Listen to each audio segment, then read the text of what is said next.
à toutes les belles familles de Refavie pour notre pédagogique du vendredi 22 octobre. On part à la découverte des courges et des citrouilles.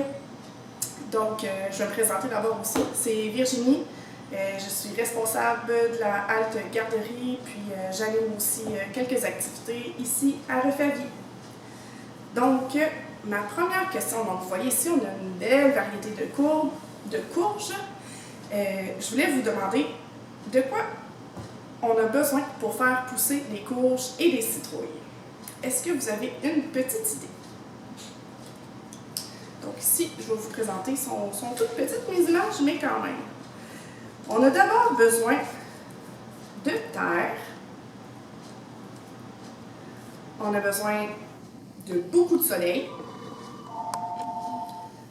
On a besoin d'eau. On a besoin d'abeilles pour les polliniser. Et on a aussi besoin d'épouvantail pour éloigner les petits indésirables qui voudraient venir manger nos courges dans le champ.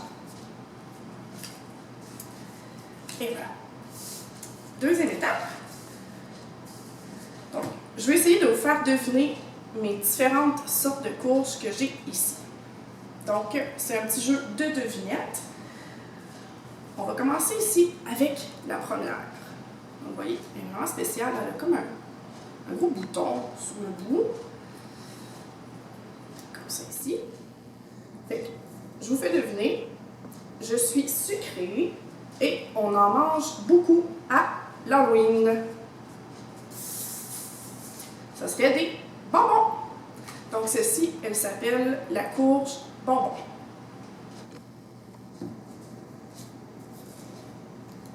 Pour la prochaine, qui est comme toute achetée,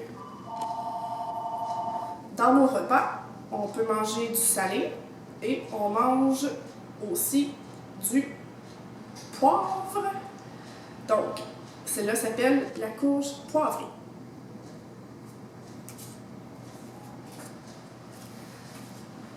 Ici, c'est notre plus grosse qu'on a aujourd'hui.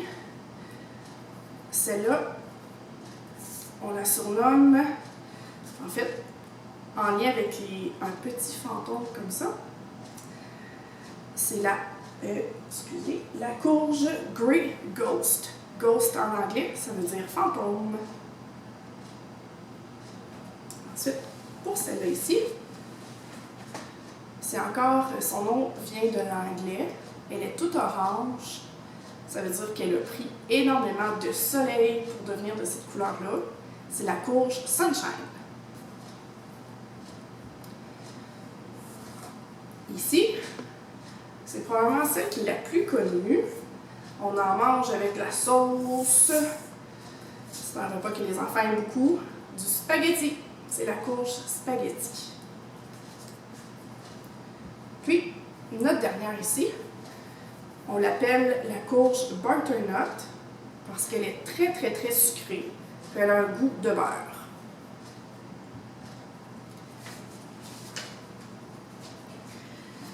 Maintenant, je vais vous parler des parties de la courge qu'on peut manger. Donc, principalement, on mange la chair de la courge, donc tout ce qui est à l'intérieur.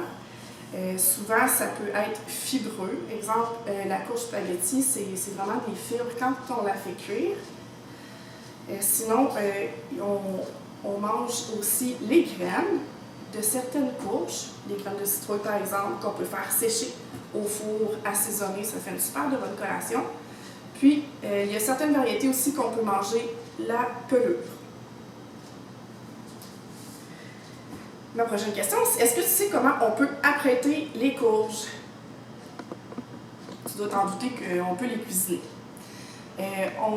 Principalement, on les fait bouillir, on les coupe en morceaux, on peut les faire bouillir, on enlève la pelure. On peut aussi les faire dorer au four, les râper, puis les mettre dans différentes recettes. Nos courges se transforment, nos courges peuvent être salées et sucrées. Donc, il y a des variétés qui sont plus salées, des variétés qui sont plus sucrées. Celles qui sont plus sucrées, on peut faire, entre autres, dans des recettes, les apprêter, exemple, une tarte à la citrouille, des compotes de courges, des muffins, des galettes ou bien des gâteaux. Puis, les courges qui sont plus salées, on peut les faire en potage, ce qui est très populaire à l'automne, gratin de courges, purée de pommes de terre, on peut même se faire des frites assaisonnées, on peut les mettre dans des risottos, dans notre lasagne, ça peut servir à toutes sortes de choses. Voilà, donc c'était ce qui termine pour ma petite capsule sur les courges et les citrouilles. Aujourd'hui, tu as une recette à faire avec ton parent. Donc, je te présente ici. On a préparé ici à Refavie tous les ingrédients secs qui vont te servir à cuisiner ta recette de gâteau à la courge à la Refavie. Avec la petite recette ici, fait que tu as tout ce qu'il faut à l'intérieur. Il te manque seulement des cocos puis de l'huile pour compléter le tout. Et tu as aussi de fourni une petite courge butternut comme ça qui va être râpée et qui va être ajoutée à ton gâteau pour faire un superbe gâteau à la courge. Donc, c'est ce qui termine notre petite capsule. Je te souhaite une belle recette puis un beau moment avec ton parent. Bye bye!